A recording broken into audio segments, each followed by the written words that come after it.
السلام عليكم ورحمة الله وبركاته على أرقى متابعي قناة طاقة الأبراج. أهلا وسهلا بكم، منوريني مشرفيني. النهاردة حبايبي هنعمل قراءة لبرج الثور من سلسلة جديدة بعنوان هل ناوي يرجع وهل أستناه؟ قراءتنا إن شاء الله هتكون بتاريخ 21/7/2025. أتمنى القراءة تفيد حضراتكم وتمنياتي لكم بمشاهدة ممتعة ومفيدة. وقبل ما نبتدي نصلي على أشرف الخلق سيدنا محمد صلى الله عليه وسلم. ولا يعلم الغيب إلا الله وهذا توقعات وليس إلا. ما تنسوش حبايبي عمل لايك للفيديو، الاشتراك بالقناة وتفعيل زر الجرس ليصلك كل ما هو جديد. أصحاب برج الثور، حبايبي أصحاب برج الثور، أنا بعمل 12 فيديو في اليوم. عمل شاق جدا ومجهود رهيب ما اقدرش اوصفه لك، بيدور خلف الكواليس او خلف الشاشة. بس انت تستاهل ان انا اشتغل عشانك وعشان باقي الابراج. انتم حبايبي ياريت تدعموا قناتكم عشان نستمر بالمزيد من عمل الكثير من الفيديوهات، ونديك طاقات تكون طاقات استشفاء ليك او طاقات لوضوح اشياء يا برج الثور. برج الثور انت شخص صادق جدا وتستاهل كل خير، واتمنى لك التوفيق يا رب، واتمنى لكم مشاهدة ممتعة حبايبي. نسمي بسم الله ونشوف طقطق اليوم يا برج الثور بتقول ايه. بص بقى يا برج الثور، الشخص ده في الوقت الحالي مشغول بنفسه، هو شايف نفسه حبة، شايف نفسه بس بيصدر لك طاقة. هو مشغول بذاته، بس في نفس اللحظة دي في عقله صوت بيهمس ليه انك كنت الشخص اللي وقف جنبه وقت الضيق. وقت الضيق هو بيحاول يظهر القوة وبيكابر،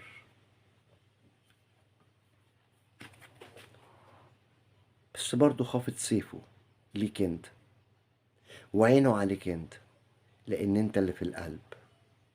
فاهم الكلام ولا لأ؟ تمام.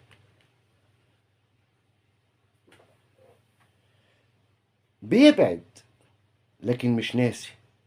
حياته فيها دوشة، فيها ضغط.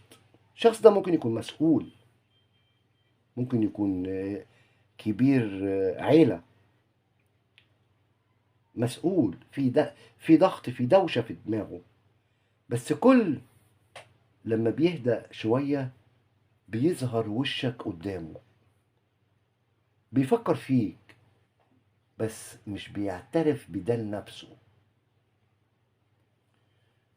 شخص ده خلي بالك بيراقبك وبيتتبع أخبارك، بس مش بالطريقة العلنية.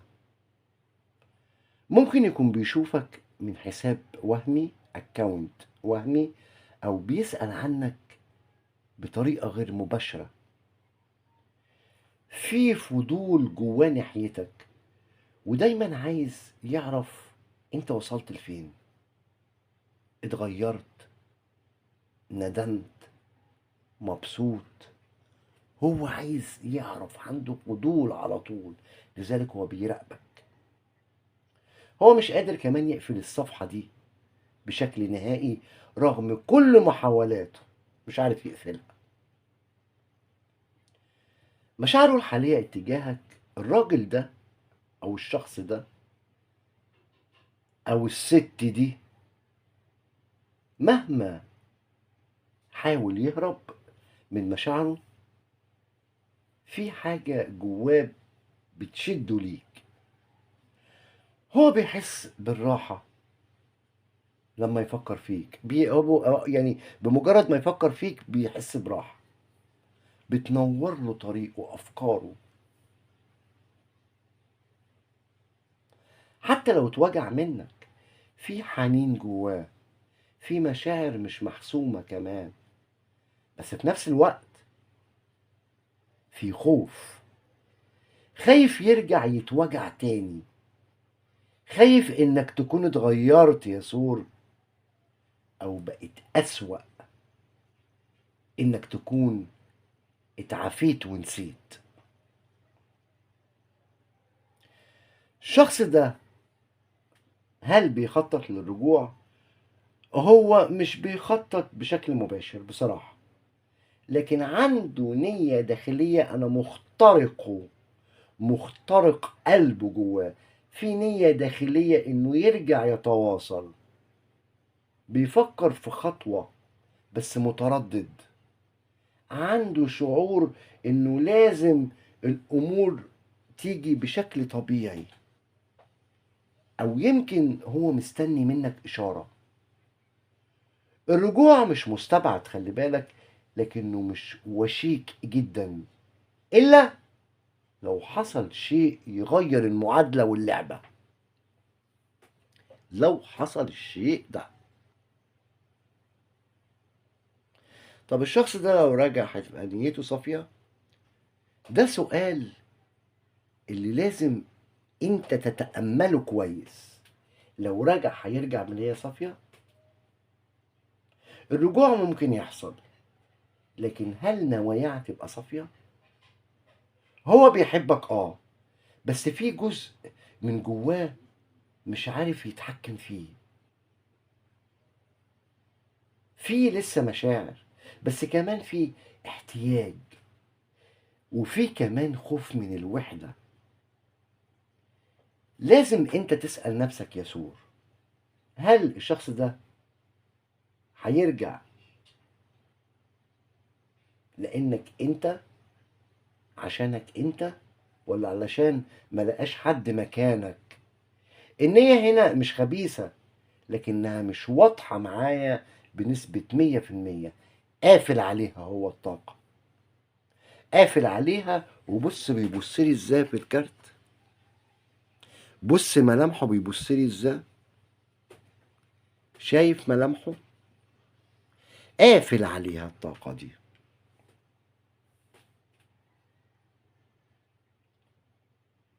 طب هل الشخص ده اتغير؟ هو اتغير بنسبة، بقى هادي، بقى أكثر هدوءا وأقل اندفاع، لأن الشخص ده مندفع. بس الجرح اللي بينكم لسه سايب أثر جواه وجواك يا برج الثور. في حاجات اتعلمها الشخص ده، بس في حاجات تانية لسه بيتجاهلها. يعني التغيير موجود بس مش كامل. لو رجع بقى لازم يكون في تواصل صريح بينكم، وقواعد جديدة للعبة، وإلا هتتكرر نفس الحكاية من أول وجديد أجين.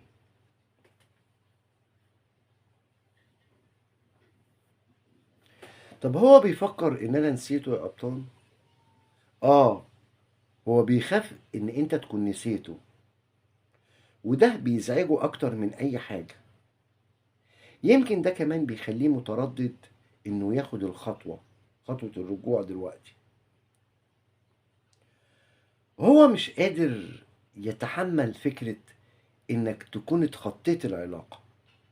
ما يقدرش يتحمل الفكرة من نفسها إن أنت تكون نسيته وتخطيت العلاقة دي. وده جزء من سبب مراقبته ليك، عشان يقراك، يفهمك، ويشوف هل في لسه أمل ولا لأ للرجوع، وإن أنت تفتح له قلبك تاني. حلو كده يا أبطال. طب هل في طرف تالت مأثر عليه؟ مم. في احتمال قوي إن في طرف تالت، بس مش بالضرورة يكون علاقة حب.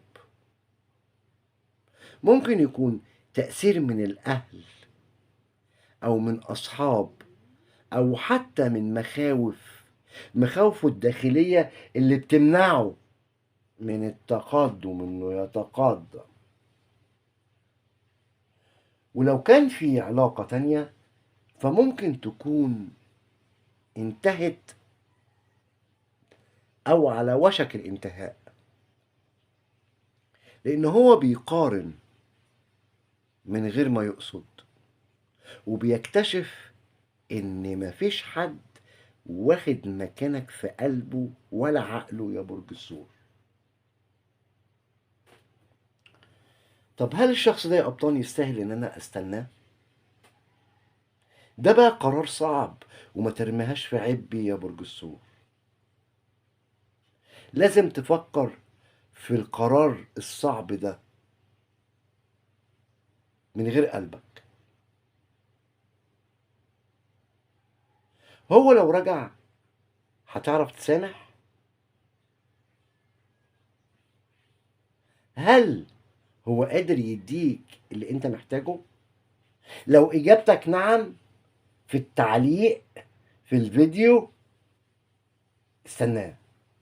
قول لي نعم نعم نعم استناه، اعرف ان دي دي اجابتك. لكن لو العلاقة كانت كلها ألم فاستنى نفسك، مش هو. اكتب لي استنى نفسي لو الرأي التاني ده. الشخص ده رجوعه لو حصل لازم يكون على أسس، مش من باب الحنين بس، على أسس. ليك رسالة النهاردة في قراءتك ومن طاقتك بتصرخ، بتقولك انت مش في انتظار، انت في اختبار تاني. انت يا ثور مش في مرحلة انتظار، انت في اختبار. لو الشخص ده رجع وهيكون سبب لسلامك هيرجع، ولو رجع وهيخرب سلامك ربنا هيبعده. عيش حياتك وركز في نفسك، وخلي الحب الحقيقي يبدأ منك انت يا ثور. ودي كانت قراءتك اليوم يا برج الثور، اتمنى لك السعادة والهنا على طول الدوام. انتظروني حبايبي في فيديو آخر، أترككم في رعاية الله وأمنه، والسلام عليكم ورحمة الله وبركاته.